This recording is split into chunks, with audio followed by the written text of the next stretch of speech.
చెప్పినా వినకుండా చెలిగినట్టు చేసిర్రని మాట అంటే లెక్క లేకుండా పోయిందని సోమవారం హైడ్రా మీద హైకోర్టు సార్లు మస్తు గరవయ్యారు. రంగనాథ్ సార్ను తీసేసి హైడ్రాకు ఇంకెవళ్ళన్న పెద్ద ఆఫీసర్ చేతిలో పెట్టుర్రి అన్నట్టు చెప్పిర్రు. మరిగా ముచ్చట మీద సర్కారోళ్ళు ఏమనుకుంటుర్రు, ఎగస్ పార్టీ వాళ్ళు ఏమంటుర్రు, రాజకీయం ఎటెటు తిరుగుతుంది ఒక్కసారి అరుసుకొని వద్దాం పార్రి. ఒకటి కాదు రెండు కాదు 63 షికాయతులు ఉన్నాయి. కోర్టు చెప్తే కూడా ఇంటలేరు.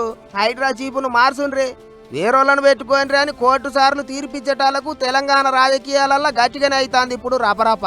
కోర్టు సార్లు గట్ల అన్నారు, మరిగా మీరేమంటారని గిదే ముచ్చటను ఢిల్లీలో ఉన్న సీఎం రేవంత్ సార్ ముంగట ఎల్లదిస్తే ఏమన్నాడో చూడండి. చెరువులను, నాలాలను, గుంటలను కబ్జా పెట్టుకొని ప్రభుత్వ భూములను, ప్రభుత్వ పార్కులను కబ్జాలు పెట్టుకున్న వాళ్ళు కోర్టులను తప్పుదోవ పట్టించి కంటెంప్ట్ ఆఫ్ కోర్ట్ అంటారు. కంటెంప్ట్ ఆఫ్ కోర్ట్ ఉంటే అధికారులను మార్చాలనే నిబంధన ఉంటే గతంలో సోమేష్ కుమార్ మీద 400 కంటెంప్ట్ కేసులు ఉన్నాయి. ఆ రోజు ఇవన్నీ ఏది మాట్లాడలే. ఒక అధికారిని ఎక్కడ నియమించాలనేది ప్రభుత్వం యొక్క విచక్షణ అధికారం. ఆ విచక్షణ అధికారాన్ని ఎవరు గుంజుకోలేరు. కాబట్టి ఈరోజు తప్పుడు కేసులను న్యాయస్థానాల మీద సంపూర్ణమైన విశ్వాసం ఉంది. న్యాయస్థానాలలో ఎదుర్కొంటాం కాదా అన్నట్టు తప్పుడు కేసులు పెట్టి తప్పుదో పట్టిస్తాళ్ళు, న్యాయంగా పోతాం అన్నట్టు మాట్లాడిండు ముఖ్యమంత్రి. అంతేకాదు ఇంకేమన్నాడో చూడండి. బతుకమ్మ కుంట లాంటి వాటిని కూడా బీఆర్ఎస్ వాళ్ళు కబ్జా పెట్టుకొని దాంట్లో కూడా కంటెంప్ట్ ఆఫ్ కోర్ట్ వేసిండ్రు. దాని పేరే బతుకమ్మ కుంట. ఆ బతుకమ్మ కుంటను ఆక్రమించుకుంటే దాన్ని పునరుద్ధరించిండ్రు. దాని మీద కూడా కోర్టు ఈరోజు కంటెంప్ట్ మూవ్ చేసిండ్రు, కేసు నడుస్తుంది. వీటిని ఏ విధంగా చూడాలి? అదేవిధంగా ముఖ్యమైన ఒక కబ్జా కోర్టు 100 ఎకరాల ప్రభుత్వ భూమిని కబ్జా పెట్టుకుంటే ఖాళీ చేయించింది. ఏ విధంగా చూడాలి? సో ఇలాంటి వాళ్ళు కూడా ఈరోజు మీకు కంటెంప్ట్ ఆఫ్ కోర్ట్ అని కేసులు వేసిండ్రు. ఇంకో ముచ్చట ఏంటిదంటే చెరువులు, కుంటలు, సర్కారు భూములను ఎవరు కబ్జా పెట్టినా సరే ఇడిచేదే లేదన్నట్టు మళ్ళోసారి గట్టిగానే చెప్పుకొచ్చిండు సారు. మీకు ఎన్ కన్వెన్షన్ కూలగొట్టిరు పేదోళ్ళదా? అది గండిపేట చెరువులు ఆక్రమించుకున్న వాళ్ళని కూలగొట్టిరు పేదోళ్ళదా? ఇట్లాంటి కబ్జాదారులను కాపాడడానికి డబ్బులు పెట్టి సోషల్ మీడియాలో తప్పుడు ప్రచారం చేసి ప్రభుత్వాన్ని బదనాం చేయాలనే ప్రయత్నం చేస్తుండ్రు. ప్రభుత్వానికి స్పష్టత ఉన్నది. హైడ్రా కార్యాచరణ పట్ల, హైడ్రా నిర్వహిస్తున్న బాధ్యతల పట్ల ఖచ్చితంగా హైకోర్టు ఇచ్చిన ఆదేశాలు ఇంకా నేను పరిశీలించలేదు. ప్రభుత్వ పరంగా సమీక్ష చేస్తాం. తప్పకుండా కోర్టు ఆదేశాలు ఇస్తే న్యాయస్థానాన్ని గౌరవిస్తాం. అదేవిధంగా హైడ్రా కొనసాగిస్తున్న పనులను కూడా భవిష్యత్తులో కూడా కొనసాగిస్తాం. ఇట్లా హైడ్రా చేస్తున్న పని ఎక్కడ ఆగదు. ఇప్పుడు ఎట్లా పని చేస్తుందో ముంగట కూడా గట్టనే పని చేస్తుంది అన్నట్టు చెప్పిండు ముఖ్యమంత్రి. ఇక అది అట్లుంటే ఇంకో దిక్కు కారు పార్టీ వాళ్ళ ముచ్చట ఎట్లున్నదో చూడండి. హైడ్రా అనేది 9 తలల విషసర్పం అని చెప్పింది రాష్ట్ర హైకోర్టు. ఇంతకంటే చెంపపెట్టు ముఖ్యమంత్రికి ఏముంటుందండి? నాకు అర్థం కాదు, సిగ్గుండాలి. బడాబాబులను మాత్రం వదిలిపెట్టి గరీబోళ్ళ ఇండ్ల మీద పడి, బడాబాబులు అంటే ఎవరండి? రాష్ట్ర రెవెన్యూ మంత్రి పొంగులేటి శ్రీనివాసరెడ్డి ఇల్లు చెరువులో ఉంటుంది, దాన్ని హైడ్రా ముట్టదు. హైడ్రా పేరిట నువ్వు సృష్టిస్తున్న అరాచకం, పేదవాళ్ళ ఇల్లు కూలగొడుతూ హైదరాబాద్లో ఒక ఇల్లు కట్టాడా 2.5 ఇళ్లలో ఒక్క ఇల్లు కట్టకుండా, ఒక్క ఇటుక పెట్టకుండా విధ్వంసం సృష్టించి రియల్ ఎస్టేట్ను కుప్పగూల్చి నువ్వు డబ్బులు చేసుకుంటున్నావు. గిట్లా హైడ్రా పేరు మళ్ళోసారి గట్టిగానే మారుమవుతుంది. మరిగా సీఎం సారు ఢిల్లీకేంచి వచ్చినాక మీటింగ్ పెట్టుకొని ఏం చేస్తారో, కోర్టు తీర్పు మీద ఎట్టట్లా ముంగటికి నడుస్తారో పోత తెలుస్తుంది. మాటకు మాట అనుకున్నా సరే ఒక్క మాట మీద నిలబడాలి. సై అంటే సై అనుకున్నా సరే సమస్యల మీద చర్చ పెట్టాలి. పంచాయతీ పెట్టుకున్నామాయే పబ్లిక్ను ఎగిరబెట్టే ఆలోచనలు చేయాలి. ఇగో అసెంబ్లీ మీటింగ్లు అంటే గిట్లా నడవాలి. సర్కార్ వాళ్ళైనా ఎగస్ పార్టీ వాళ్ళైనా ప్రజలకు సమాధానం చెప్పేటట్టు ఉండాలి అన్నట్టు. ఇగో ఈసారి వానాకాలం మీటింగ్లకు ముందే తయారవుతుర్రట సార్లు. మరి ఇక ఎట్లెట్లా ఏం కథ అనేది అట్లా పోయి చూసేసొద్దాం పార్రి. దుబ్బెత్తి పోసుకునుడు దులుపుకొని పోవుడు అన్నట్టు కాకుండా అసెంబ్లీ మీటింగులు అంటే అందరికి జవాబు చెప్పేటట్టు ఉండాలి. అందుకే ఈసారి మీటింగులకు ముందే సార్లంతా కూర్చొని మాట ముచ్చట్లు చేసుకున్నారు. అసెంబ్లీ నైతిక విలువల కమిటీ, అసెంబ్లీ హామీల కమిటీ, అట్లనే రూల్స్ కమిటీ, 3 కమిటీలు మీటింగ్ అయినాయి. ఇక హామీల కమిటీ వాళ్ళు లెక్కలన్నీ తీస్తే ఇప్పటిదాకా అసెంబ్లీలో మన లీడర్ సాబులు ఇచ్చిన హామీలు ఎన్ని, దాంట్లో నిలబెట్టుకున్న ఎన్ని, పాడగొచ్చిన ఎన్ని అనేది మొత్తం బయటకు వచ్చింది. 2014 నుంచి 2023 దాకా అసెంబ్లీలో మంత్రులు ఇచ్చిన హామీలల్లో 731 హామీలు ఇంకా పెండింగ్లోనే ఉన్నాయట. అట్లనే 2023 నుంచి ఇప్పటిదాకా ఇచ్చిన హామీలల్లో 360 హామీలు పెండింగ్లోనే ఉన్నాయట. అంతా కూడితే అసెంబ్లీ సాక్షిగా సార్లు పబ్లిక్కి ఇచ్చిన హామీలు 1000కి ఎక్కువనే పెండింగ్లు ఉన్నాయి. అందుకే హామీల కమిటీ చైర్మన్ సంజీవరెడ్డి సార్ గట్టిగానే గరం అయిందట. పబ్లిక్ అంతా చూడంగా నిండు అసెంబ్లీ సాక్షిగా ఇచ్చిన మాటను కూడా నిలబెట్టుకోకపోతే ఎట్లా అని అడిగిండట. మల్క మీటింగ్ పెట్టే లోపల ఇచ్చిన హామీలన్నీ ఎగిరపెట్టాలని కూడా చెప్పిండట. అటెనక నైతిక విలువల కమిటీ మీటింగ్ అయింది. దాంట్లో పోయిన అసెంబ్లీ మీటింగ్లలో car party MLA Kaushik Reddy ఎట్ట పడితే చేసిండని, తోటి ఎమ్మెల్యేని నాదనయ్యేటట్టు చేసిండని, ఆయన మీద చర్యలు తీసుకోవాలన్నట్టు కూడా ముచ్చట్లు నడిచినాయట. వారం దినాలలో మీటింగ్ పెట్టుకొని ఓ నిర్ణయం చేయాలన్నట్టు మాట్లాడుకున్నారట. మరి ఇక ఏం చేస్తారో చూడాలి. అన్యమ కానీ మంత్రులు చట్టసభ సాక్షిగా ఇచ్చిన 1000 హామీలు పెండింగ్లోనే ఉన్నాయంటే సార్లు ఏం చేస్తున్నట్టో ఏమో అని అడుగుతారు పబ్లిక్.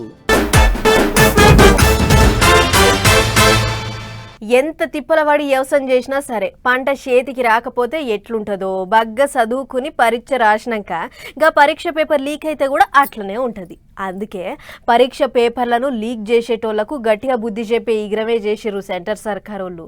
దాని మీదనే పార్లమెంట్లో చర్చ కూడా నడుస్తుంది. అయితే ఓ దిక్కు ఢిల్లీలో పంచాయతీ నడుస్తున్న గిసొంటి యాళ్ళలనే ఏపీలో కూడా ఓ పంచాయతీ ముంగటేసుకుర్రు ఎగస్ పార్టీ వాళ్ళు. చూడుర్రు ఏం పంచాదో ఏం నడిచిందో. ఢిల్లీలో చాలైన పంచాది గల్లీకి బాకినట్టే అయింది పోన్రి. ఏపీలో ఎగస్ పార్టీ వాళ్ళు కిరికిరి గట్టిగానే పెట్టిండ్రు. టీచర్ కొలువులు నింపేతందుకు పెట్టే డిఎస్సి పరీక్షలల్లా అంత కిందికి మీదికి చేసిండ్రని, అట్లనే కొలువులు లేని వాళ్ళకు నెలకు 3000 ఇస్తామన్నారు. ఏమైందని సర్కారు వాళ్ళ మీద బాణాలు వేసిండ్రు పంక పార్టీ వాళ్ళు. జిల్లాల పొంటి రోడ్డెక్కి పంచాది పెట్టిళ్ళు. చదువుల మంత్రి రాజీనామా పెట్టాలన్నట్టు గట్టిగానే అడుగుతాళ్ళు. అయితే సోమవారం నాడు కృష్ణా జిల్లా కంకిపాడు దిక్కు మీటింగ్ అయితే చదువుల మంత్రి లోకేష్ సారు గిదే ముచ్చట మీద మాట్లాడిండు. గా ముచ్చట చూడరి తోల్తా ఏమన్నాడో. నేను ఛాలెంజ్ చేస్తున్నా జగన్ ని, టైం డేట్ నువ్వు ఫిక్స్ చేయి, నేను వస్తా చర్చకి, నువ్వు సిద్ధమా అని అడుగుతున్నా. అరే భయపడే బ్యాచ్ మాది కాదురా భయ్. దొంగ పేపర్ దొంగ ఛానల్ పెట్టుకుని నేను తిరగట్లా, రైట్ రాయల్ గారు తిరుగుతున్నా. మీలాగా దొంగ బతుకు మాది కాదు. ఏడ చర్చ పెడదామా రాండ్రి, వస్తే కూర్చొని మాట్లాడదాం అన్నట్టు గట్టిగానే సవాల్ ఇసిరిండు సారు.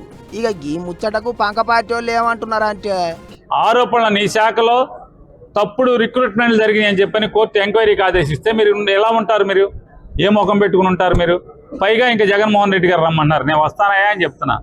చర్చిద్దాం, నేను ఇష్టం.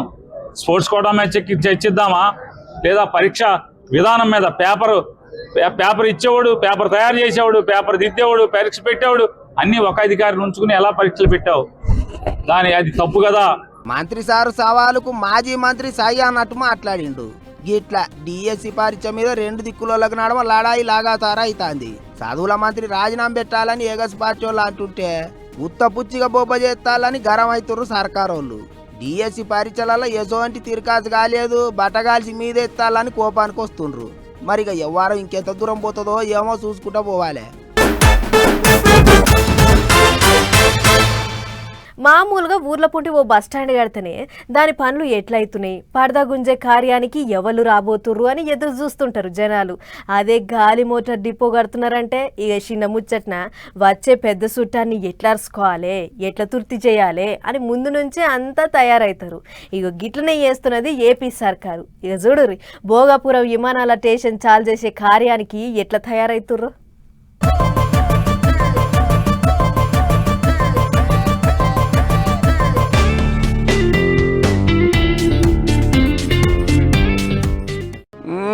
చూసిరా అరకు ఆదివాసీల డాన్సులు ఎట్లున్నాయో, అడుగుల అడుగు కదుపుకుంటా అలుపులేని ఆట ఆడుతుర్రు.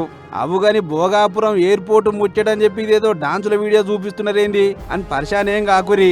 ఈ ఆగస్టు 1వ తారీఖు నాడు అల్లూరు జిల్లాల భోగాపురం గాలి మోటార్ డిపో చాలైతున్న ముచ్చట ఎరుకున్నదే కదా. అవోగా విమానాల స్టేషన్ ప్రధానమంత్రి మోడీ సారు చేతుల మీదంగా చాలుగా అవబోతుంది. అందుకే పెద్ద సారుకు స్వాగతం పలుకుతానికి గిట్లా థీమ్సా డాన్సులు ప్రాక్టీస్ చేస్తున్నారు ఆదివాసీలు. 300 మంది అక్క చెల్లెళ్ళు 12 ఉడ్డీలుగా విడిపోయి ఒక్క అడుగు సుత తప్పబడొద్దని గిట్లా చెమట తీస్తున్నారు అన్నట్టు. ఇక పరద గుంజే కార్యానికి గట్టిగా 2 వద్దులే ఉంది కాబట్టి పనులు సుత జప్ప వడగొట్టాలే అని మంత్రి లోకేష్ అన్న ఇప్పటికే అధికారులకు ఆర్డర్ చేసిండట. సీఎం చంద్రబాబు సారు, చిన్న సీఎం పవన్ సారు ఇద్దరు కూడి పనులు ఎందాకొచ్చినాయి, ఏం కథ అనేది ఎప్పటికప్పుడు అరుచుకుంటారు. మొత్తానికి బయటి దేశాలలో ఉండే గాలి మోటార్ డిపోలకు ఇంత తక్కువ కాకుండా కట్టారు భోగాపురం ఎయిర్పోర్టు. లోపలికి పోయి చూస్తే ఏముంది, అసలు మనం భోగాపురంలో ఉన్నామా అనేంత చిత్రంగా ఉంది. డిజైన్ లైట్ నడమ చెక్కున మెరిసిపోతుంది. అటు కడవ మంత్రులు గిర పోయి ఎప్పటికప్పుడు పనుల రువ్వడి మీద నజరిస్తుర్రు. అంతేకాదు భోగాపురం గాలి మోటార్ డిపో గొప్పతనం దునియా మొత్తం ఎరక చేయాలి అని సర్కారు ఓ కొత్త ఇకమత్ కూడా చేసింది. ఎయిర్పోర్ట్ మీద ఇన్స్టాగ్రామ్ లో రీల్ చేసి దాని మీద సర్కార్ పేరు రాసి ఇడిస్తే కథం అందులో ఎవరెవరైతే మంచిగా చేస్తారో వాళ్ళ దాంట్లోకించి 5గురు సెలెక్ట్ చేసి బహుమతులు కూడా ఇస్తారట. కాకపోతే దాని గడువు ఈ నెల 29 పొద్దుకి వరకే. ఏదేమైనా ఏపీకి వన్య తెచ్చేటట్టు కట్టిన అల్లూరి గాలి మోటార్ డిపో చాలుగా పోతుంది అని మురిసిపోతున్నారు అక్కడి జనాలు. ఆటలలోనైనా పాటలలోనైనా కొలువులలోనైనా కొట్లాటలలోనైనా అట్లనే రాజకీయాలలో కూడా మొగోళ్ళతో పోటీ పడుతుర్రు ఆడోళ్ళు. మా లీడరమ్మలు మస్తు జోరు చూపిస్తుర్రు. దేనికైనా సరే సై అంటుర్రు. ఇక ఇట్లనే ఏపీ మహిళా మంత్రులు ఏం చేసిర్రో చూడుర్రి.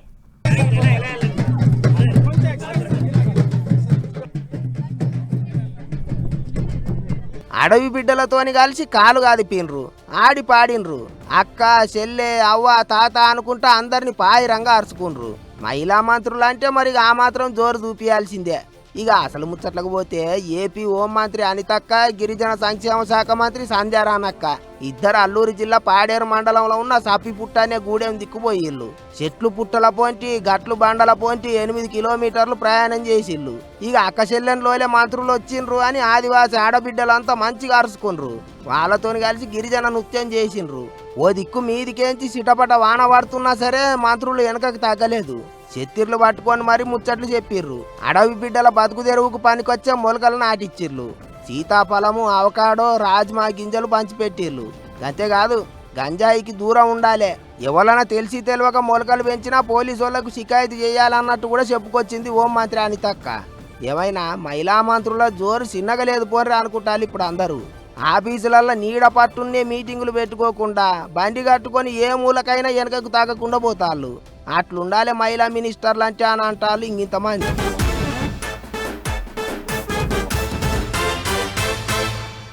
బైకులు, ఆటోలు, కార్లు, బస్సులు ఏ బండి అయినా సరే రోడ్ల మీదకి వచ్చినామంటే ఒళ్ళు దగ్గర పెట్టుకొని బండి తోలాలి. అట్లా కాకుండా నాది పెద్ద బండి నేనెందుకు రోడ్డు దిగుతా, ఎదుటోడు పక్కకి జరగాలి అని హెచ్చులకు పోతే టక్కర్లు పోయి పానాలు పోయే కథ అవుతుంది. ఇగో గిట్లనే ఆ జగిత్యాల జిల్లాలో ఆర్టీసీ బస్ అయినా నాది పెద్ద బండి అని రువ్వడి మీద పోతే ఏమైందో మీరే చూడు. ఆర్టీసీ డ్రైవర్లు చల్లకుండా ఏం బండ్లు నడుపుతుర్రో ఏమో కదా. కొంతమందికి అయితే ఈ నడుమ అస్సలు ఓపిక లేకుండా పోయింది.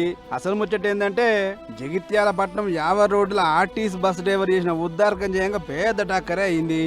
పొద్దుగాల బడి పొలగాలను ఎక్కించుకున్న ఈ బడి బస్సు ఇంకింత మంది పొలగాలను ఎక్కించుకోవడానికి అని వేరే దిక్కు పోతుంది. ఇంతలా కొత్త బస్ స్టాండ్ కించి పాత బస్ స్టాండ్ దిక్కు పోదామని వెళ్ళింది ఆర్టీసీ బస్సు. మరి పోయే బస్సు ఆయన ముంగట ఏముంది ఏం కథ నడుచుకొని పోవాలి కదా. అదేది చూడకుండా రోడ్డు దాడుతున్న బడి బస్సును వేసి గుద్దిండు. తాకుడు తాకితే బండ్లున్న పొలగాన్లకు చిన్న దెబ్బలు తగిలినాయి. లెక్కకైతే స్కూల్ వ్యాన్ రోడ్డు మంచిగానే క్రాస్ చేసింది. కానీ ఆర్టీసీ డ్రైవర్ అన్నకు ఓపిక లేకనే ఈ కథ అయింది. ఇదేముంది గట్టిగా టక్కరిస్తే బడి బస్సు మొత్తం సొట్టాలు పడ్డది. అందులో 20 మంది పొలగాన్లుంటే వాళ్ళకు సుతా చిన్న దెబ్బలాట. లేచిన గడియ మంచిగుండి పొలగాన్లకు ఎసుంటి పానాపాయం కాలేదు గాని లేకుంటే ఎంత పరిశాన్ ఉంటుండే ఏం కథ అని ఆర్టీసీ డ్రైవర్ మీద గరం అయ్యారట ఈ ముచ్చట చూసిన అక్కడి జనాలు. ఇక ఇదిట్లుంటే ఇదే జిల్లా మెట్పల్లిలో ఇంకో కథ. తెల్లారి గట్ల వరంగల్ 2వ డిపోకు చెందిన ఈ కరెంటు బస్సు 12 మంది ప్రయాణికులను ఎక్కించుకుని వరంగల్ దిక్కుపోతుందట. మరి రాత్రి డ్రైవర్ అన్నా సరిగా నిద్రపోలేదో లేకుంటే ఇంకెక్కడన్నా డబుల్ డ్యూటీ చేసిండో మనకైతే తెలియదు గాని నిద్ర మబ్బులుండి బండి నడుపుతుంటే కంట్రోల్ తప్పిపోయి గిట్ట షెట్టును గుద్దింది. సీన్ కట్ చేస్తే లోపల కూర్చున్న ప్రయాణికులకు చిన్న దెబ్బలు తగిలితే సర్కారు దావకాన కేసుకుపోయి సూది మందులు ఇచ్చిర్రు. ఏదేమైనా ఆర్టీసీ బస్సులో ప్రయాణం సురక్షితం అని పెద్ద డైలాగులు చెప్తుంటారు గాని కొంతమంది డ్రైవర్లు మాత్రం అది ఏది పట్టించుకుంటలేరు. జన గసంటోళ్ళను కంట్రోల్లో పెట్టుర్రి సారు అని అడగబట్టిరి ముచ్చట చూసిన జనాలు. ప్రతి ఏడు చలికాలం, వానాకాలం, ఎండాకాలం ఒకటెనక ఒకటి వస్తే ఈసారి మటుకు చాలా వెరైటీగా ఆషాఢం ఆఫర్ అన్నట్టు వానాకాలంలో ఎండాకాలం కలిసి వచ్చింది. వానలున్నా లేకపోయినా ఎండ మాత్రం కొడుతున్నది. అప్పుడప్పుడు వత్తున పోదున అన్నట్టు శినుగులు పడుతున్నాయి. భూమి తడిసేది లేదు, మొలకలు పెరిగేది లేదు. ఇక వానదేవుడు కరుణీయకపోతే సర్కారైనా ఏం చేస్తుంది? అందుకే గిట్ల ఊరూరా ఆవాసిస్తుంది. ప్రజలారా ఇన్ని దినాలు నీళ్ల మీద ఆవగింజంత ఆశలుండే గాని ఇప్పటి సంధి ఆ ఆశలు కూడా లేవు. ఇక ఉన్న నీళ్లను దాసుకున్న నీళ్లను ఫైలంగా వాడుకునుడే. ఎందుకంటే మెల్లమెల్లగా గోదావరి గొంతు ఎండుతున్నది. ఎంకిపేలి సుబిసాగుకొచ్చినట్టు ఈ అడ్డమైన ఎల్లినో చేయబట్టి వానలు లేవు, వరదలు లేవు. నిరుడేమో వానలతోని కలకలుంటే ఇప్పుడేమో శినుకు లేక విలవిల అయ్యింది పరిస్థితి. పట్నం దూపదీరుస్తున్న హిమాయత్ సాగర్, ఉస్మాన్ సాగర్ తో పాటు మంజీరా, సింగూర్ జలాశయాలు పురాగా ఎండిపోతున్నట్లే అయినాయట. దీంతోని ఇంట్లకించి బయటికి పోయే నీళ్లను కూడా వాటిగా పోనీయొద్దు, వాటిని కూడా వడిచిపట్టుకోవాలి అనేది సర్కారోళ్ళు చెప్తున్న మాట.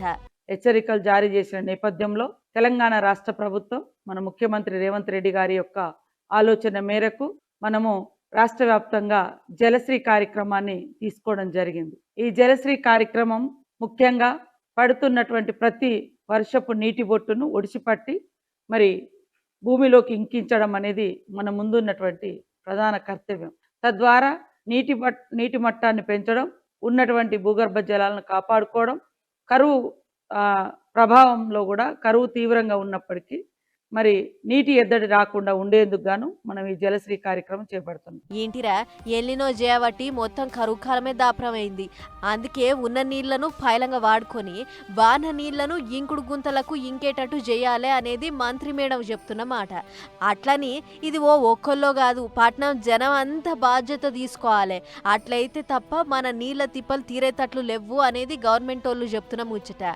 అమాస పున్నానికి పడుతున్న వానలకు అంత ఎండులనే అవుతుంది కాబట్టి మున్సిపాలిటీ ఇచ్చే నీళ్లు సరిపోక అదనంగా 2000 నీళ్ల ట్యాంకర్లు తిరుగుతున్నాయట. అందుకే పట్నానికి ముంగట నీళ్ల తిప్పలు రాబోతుంది. ఇక వానశింకులే దిక్కన్నట్టు చెప్పుకొచ్చిండు జలమండలి పెద్ద అశోక్ సారు. ఉస్మాన్ సాగర్, హిమాయత్ సాగర్ లో కూడా 1 ఇయర్కి ఉంది, ప్రాబ్లం లేదు. బట్ సింగూరు, మంజీరాకు ఈ ప్రమాదం ఉంది. 3 రోజులు చిన్నగా వర్షం వస్తే నాకు 6 రోజులకు నీళ్ళు వచ్చినాయి ఎక్స్ట్రా. 86 రోజులు అయింది సార్ చెప్పినట్టుగా.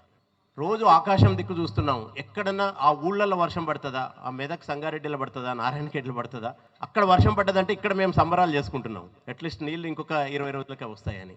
ఎందుకు ఈ పరిస్థితి వచ్చింది? ఒకటి, హైదరాబాద్ 400 మీటర్ల హైట్లో ఉంది సముద్ర మట్టానికి. మనకి రివర్స్ చుట్టూ ఏమి ఉండవు. గదన్నట్లు పట్నంకు గుండకాయ సొంటి సింగూర్ డ్యాంలా రోజుకిన్ని నీళ్లు దగ్గర పడుతున్నాయట. ఈ కరువు గిట్లనే దాప్రవైతే పట్నానికి నీళ్ల గోస తప్పదు. కాబట్టి ప్రతి సుక్కబొట్టు పాయలంగా వాడుకోర్రి అనేది సార్ చెప్తున్నమాట. అంతేకాదు లాపర్వా చేసి నీళ్లు వట్టిగా పారబోసేటోళ్ల మీద కేసులు కూడా పెట్టాలి అని ఆలోచనలు చేస్తుర్రట. మరి ఇక నీళ్ల ముచ్చట కేసుల దాకా కూడా పోతున్నదంటే ఇక అర్థం చేసుకోర్రి నీళ్ల తిప్పలు ఎంత రాబోతున్నదో. అందుకే ఈ కాడ నుంచి బాధ్యతగా ఉండుర్రి. ఏం చెప్తున్నావు? గీ నడమ అడవిలో ఉండాల్సిన జీవరాశులు అడవి నిడిచిపెట్టి ఊర్ల మీద పడుతున్నాయి. తెలుసు కదా, అగో గదంతా జనం చేస్తున్న తప్పే. ఎట్లా అంటే వాటి జాగలకు మనం పోయి ఆ ఉన్న తావును ఆగం చేస్తున్నాం. అందుకే వాటికి తావు టీఖానా లేక మన దిక్కొస్తున్నాయి. ఇగో గిట్లనే విజయనగరం జిల్లాల గజరాజుల మంద మళ్ళా మోపైందట. ఇక చూడుర్రి వాటి ఆ రాష్ట్రం ఎట్లుందో. ఒక్కొక్కరం కాదు షేర్ ఖాన్, గుంపులు లెక్క వస్తాం, మీ షేన్లన్నీ గుండు గుత్తగా గుత్త బట్టి పొతం చేసిపోతాం అన్నట్లే ఉంది కదా ఏనుగుల హంగామా. అదే మొరికముడిదాం మండలం బిల్లాల వలసల గజరాజుల ఆరాశకం చిన్నగా లేదు. ఎల్లినో జయంగా ఎట్లరో దేవుడా అని రైతులంతా ఎల్లక ఏదో పంటలు వేసుకుంటే ఒక పంటలను సుత దక్కనిస్తారు ఏనుగులు. మామిడి తోటల పడ్డ గజరాజులు దొరికిన చెట్లను దొరికినట్టు తొక్కుకుండా తొండంతో ఎరగొట్టుకుంటా చిన్న కథ పెట్టినా. జీడి తోటలు, నారుమల్లు, చేన్లు, శెలకలు ఏది కనిపిస్తే దాన్ని నాశనం 4 వాళ్ళు పట్టిస్తున్నాయి. ఇంత జరుగుతున్నా సుత దూరంగా ఉండి హడి హడి అని అనుడే తప్ప దగ్గరికి పోయి ఎల్లగొట్ట సూచనలు లేరు. ఈ ముచ్చడం మీద ఇప్పుడు అక్కడ రైతులు మస్తు గరమైతురు. అప్పులు తెచ్చి పంటలు వేసుకుంటే ఏనుగులు ఏవటి ఎత్తిపోవట్టే ఇక వ్యవసాయం ఎట్లా ముంగడబడేది అని నెత్తికి చేతులు పెట్టుకుంటారు. అయితే ఈ నడుమనే ఏపీ సర్కారు ఇసుంటి ఏనుగుల పీడబాపతానికి మంచి ఉపాయం చేసింది. కర్ణాటకకెంచి జయంతు, అభిమన్యు అనే 2 కుంకి ఏనుగులను రంగంలో దింపింది. బయటకెంచి తెప్పించినగా ఏనుగులకు చిన్న సీఎం పవన్ సారు ఈ నడుమనే పూలు జల్లి చెరుకు గడలు సుత తినిపించుండు. మరి వాటిని ఏడదిప్పుతారో ఏమో గాని ఇసుంటి హంగామా చేసి ఏనుగులున్న తావులకు పట్టుకరండి సారు, వీటి చెర భరించలేకపోతున్నాం అంటారు అక్కడి జనాలు. మరిగా కుంకి ఏనుగులను ఇడిదిక్కు ఎన్నడు పంపుతారో ఏమో గాని వేసిన పంటలు ఆగం కాకముందే వాటిని పంపి మమ్మల్ని ఆదుకోరి సారు అని ఒక్క తీరుగా అడుగుతురు రైతులు. చూడాల మరిగా ఏం చేస్తారో. సోషల్ సోషల్ మీడియా తెరిస్తే చాలు ఆ హీరో రాజకీయాలకు వస్తున్నాడు, ఈ హీరో రాజకీయాలకు వస్తున్నాడు అని జోరుగా ప్రచారం అవుతుంది. ఇక తమిళనాడు రాష్ట్రంలోనైతే నెరి దినా ఒక పేరు వినిపిస్తున్నది. గా నడుమ లారెన్స్, సూర్య పేర్లు గట్టిగా వినిపించినాయి. ఇక ఇప్పుడు ఇంకో 2 పేర్లు వినిపిస్తున్నాయి. మరి ఇక వాళ్ళ లెవెల్లో ఏంటిది ఒక్కసారి అరుసుకున్నద్దాం పార్. ముందు సేవలు అటెంక రాజకీయాలకు పెట్టింది పేరు తమిళనాడు రాష్ట్రం. గదే తొవ్వలో చాలా మంది సినిమా హీరోలు రాజకీయాలకు వచ్చిర్రు. అట్లా హీరో విజయ్ సార్ పార్టీ పెట్టి జనం సమస్యల మీద మాట్లాడి సీఎం కుర్చీలో కూర్చున్నాడు. మరిగా హీరో విజయ్ సార్ సీఎం అవ్వుడుతోని కడమ సినిమాలకు ఏం ఆశ పుట్టిందో ఏమో గానీ వాళ్ళు కూడా ముందు విజయ్ అన్న చేసినట్లు సేవలు చేసి అటెంక మెల్లగా రాజకీయాలకు వద్దామని చూస్తుర్రట. ఇగో ఇట్లనే హీరో ధనుష్ సారు మన పనులు ఉత్త సినిమా పేరెంట్ మందమే కాదు, మనం చేసే సేవలు కూడా పబ్లిక్ కు చేరాలే అని చెప్పిండట. ఈగేముంది, సార్ అభిమానులు సేవల కార్యం ముంగటేసుకొని రక్తదాన కార్యాలు పెట్టిర్రు. అగో ఆ కార్యానికి హాజరుపడ్డ ధనుష్ సారు పబ్లిక్కే దేవుళ్ళు, వాళ్ళ కోసం ఎంత చేసినా తక్కువే అని చెప్పిండట. దీంతోని అప్పట్లో హీరో విజయ్ సార్ కూడా గిట్లనే చెప్పిండు చేసిండు. అటెంక రాజకీయాలకు వచ్చి ముఖ్యమంత్రి అయ్యిండు. ఇప్పుడు ధనుష్ ను కూడా చూస్తుంటే గిదే కొడుతుంది. కొంపదీసి విజయ్ సార్ తోవల పోతుండా ఎట్లా అని సోషల్ మీడియాలో మస్తు ప్రచారం చేస్తున్నారు. గిట్లా మొన్నటి దాకా ధనుష్ సార్ పేరు వినిపించిందో లేదో గీ నడుమ హీరో విశాల్ పేరు గట్టిగా వినిపిస్తున్నది. అయితే అభిమానులు పెట్టిన ఓ పేరంటానికి హాజరుపడ్డ విశాల్ అన్న నేను సినిమాలలో సంపాదించిన పైసలు ప్రజాసేవ కోసమే ఖర్చు పెడతా అని మనసులో ఉన్న మాట కుల్లంకుల్లా చెప్పిండు. గిట్ల విశాల్ అన్న కూడా సేవ అనుడుతోని మా హీరో కూడా రాజకీయాలకు వచ్చుడు పక్కా అని ప్రచారం చేస్తుర్రు. గిట్లా ఆ హీరో అభిమానులు ఈ హీరో అభిమానులు అనుకునుడు ఉన్నది గాని అసలు హీరోలు మాత్రం ప్రజాసేవ పేరు మీద రాజకీయాలకు వస్తున్నామన్న ముచ్చటైతే చెప్తలేరు. మొత్తానికి గిట్లున్నది తమిళనాడు సినిమా హీరోల కథ. ఇప్పటికైతే 1/2 డజన్ అయ్యిర్రు. ఇక రేపు ఇంకెవల పేరు వినిపిస్తుందో ఏమో చూడాలిగా. చలో మరి పటాస్ న్యూస్ ముచ్చట్లు ఇంకో ఎపిసోడ్లో మళ్ళీ కలుసుకుందాం. నమస్తే.